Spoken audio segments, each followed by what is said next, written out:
গুপ্তচর বিশ্ব রাজনীতিতে যার যত বেশি শক্তিশালী থাকবে সে বিশ্ব রাজনীতিতে তত বেশি এগিয়ে থাকবে।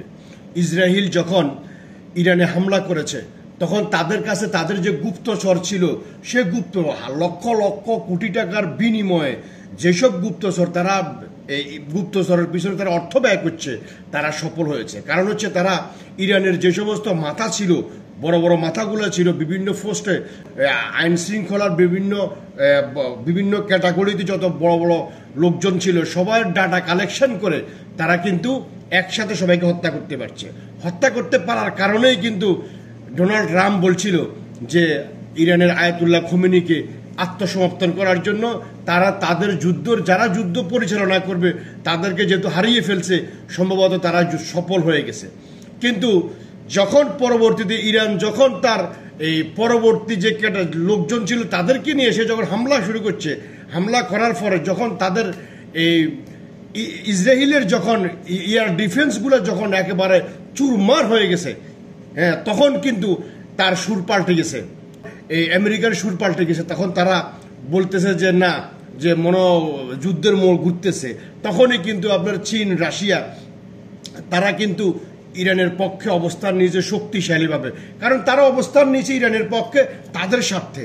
যদি আজকে ইরানকে যদি হারাইতে পারে তাহলে কিন্তু পরবর্তী টার্গেট হবে রাশিয়া।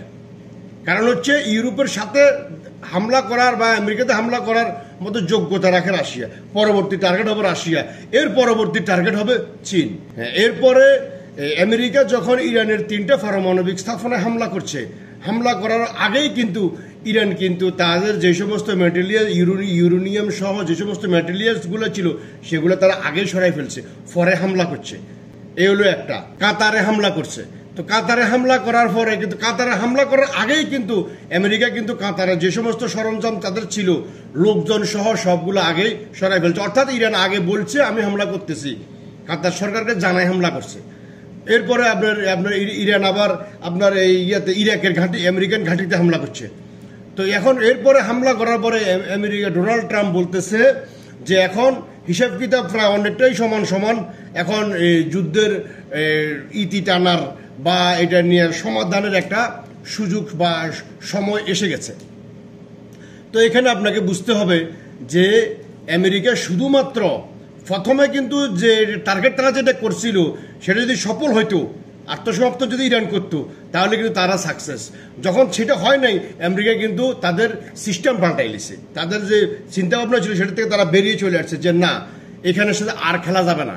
কারণ হচ্ছে এখানে উত্তর কোরিয়া যদি সেখান থেকে উত্তর কোরিয়ার থেকে নিউ ইয়র্কে মারে, আপনি দেখেন জীবনে প্রথমবার আমেরিকা তাদের নিউ ইয়র্কের নিরাপত্তায় জোরদার করছে। কারণ তারা জানে উত্তর কোরিয়া যদি হামলা করে ডাইরেক্ট নিউ ইয়র্কে যাবে পারমাণবিক।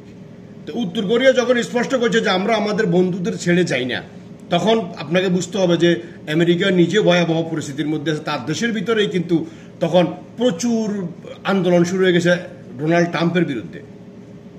এখন কথা হচ্ছে এরপরে তারা শুধুমাত্র ইসরায়েলকে খুশি করার জন্য যে তোমাকে নামাই দিছি এবং তোমার পক্ষে এখন আসি, এটাকে খুশি করার জন্য ইরানের 3টে পারমাণবিক স্থাপনায় হামলাটা করেছে।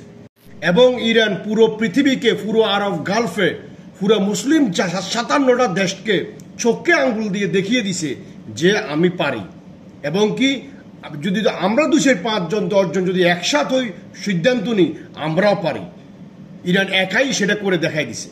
আয়াতুল্লাহ আলী খোমেনির জন্য অন্তরের অন্তঃস্থল থেকে অনেক অনেক দোয়া রইল।